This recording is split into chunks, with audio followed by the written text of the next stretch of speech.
Bwana, baada ya miamba wa pale katika jiji la Manchester nchini Uingereza, nikiwa na maana ya Manchester United kwenda kwenye hatua ya semifinal baada ya comeback ya kushangaza ya ushindi wa mabao 5-4 dakika za jioni sana.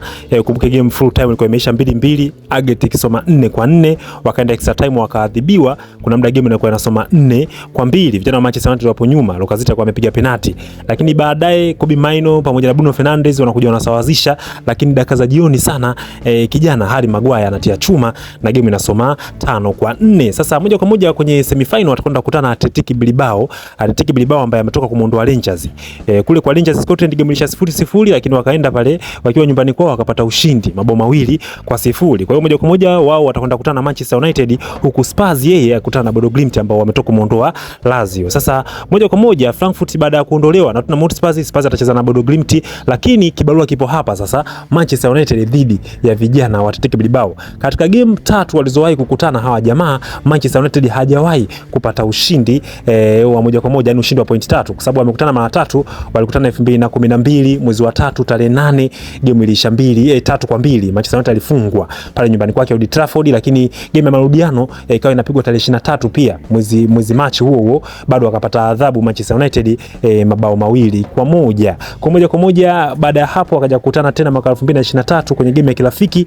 Hapo sasa mambo yakawa magumu, game ilisha sare ya 1-1. Kwa unaweza kutazama kwamba United katika game 3 amebamizwa game 2, lakini game moja tunabahatika kupata sare, na hii inaenda moja kwa moja ikifanana na vijana wa Arsenal na Madrid. Unajua Madrid pia alikuwa hajawahi kushinda mbele ya Arsenal, kwa hiyo hii ni kama inaendana tu na ile ya Madrid pamoja na Arsenal moja kwa moja. Kwa hiyo pengine sasa ile domination ya vijana wa Athletic Bilbao mbele ya Manchester United labda itaendelea pia, au Manchester United naye ataonyesha ubabe wake, atajitetea kuhakikisha kwamba ana qualify na kuchukua kombe hichi ambacho mara ya mwisho alikichukua mwaka 2017 finali akimfunga Ajax ya kutoka kule nchini Uholanzi. Kwa hiyo moja kwa moja game inaonekana kuwa ngumu sana, kwa sababu Bilbao mwenyewe anaonekana kulitaka ile kombe, huku Manchester United pia akionekana kulitaka zaidi, hasa baada ya ushindi wake aliopata dhidi ya Olympic Lyon.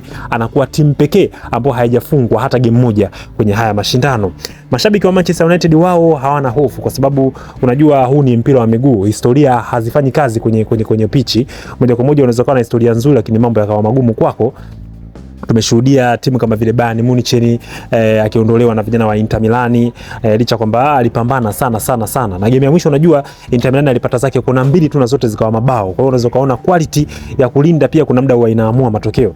Pengine Manchester United namna ambavyo wataweza kuwazuia vijana wadogo wale kina Nico Williams, Iñaki Williams, ni vijana hatari sana ambao kuzifumania nyavu dakika zote zile, na ni ndugu hawa vijana akina Williams. Lakini pia Manchester United pia wana hiyo quality ya kuzuia. Ukumbuke wana akina Mazraoui ambao wanaweza kuzuia vizuri, akina Euro pia. Kwa hiyo pengine tutegemee kuona game ambayo itakuwa na battle ya hali ya juu. Lakini kama mimi naulizwa kwamba ukitazama hii game kati ya Manchester United au vijana wa Athletic Bilbao, nani ambaye unaondoka naye, basi mimi nitaondoka na Athletic Bilbao, kwa sababu nafahamu quality ya Athletic Bilbao hasa kwenye upande wa kuzuia. Wameshathibitisha hilo mbele ya Real Madrid, mbele ya Barcelona, mbele ya Real Betis. Kwa hiyo wameshaonyesha kwamba wao wana uwezo wa kufanya uzuizi. Hata ukitazama pia kwenye game zao za Europa hapa, licha kwamba walicheza na Rangers, game ilisha 0-0 na vijana walikuwa na nyekundu, lakini bado vijana kwenye kuzuia wapo vizuri sana. Kwa hiyo mashabiki wa Manchester United mna kazi ya ziada ya kufanya kwenye ligi zote mbili, kuhakikisha kwamba timu yenu inakwenda kwenye hatua ya finali, kwenda kukichafua, ikiwezekana kurudisha kombe nyumbani. Mara mwisho mlichukua 2017 dhidi ya vijana Ajax kutoka kule nchini Uholanzi.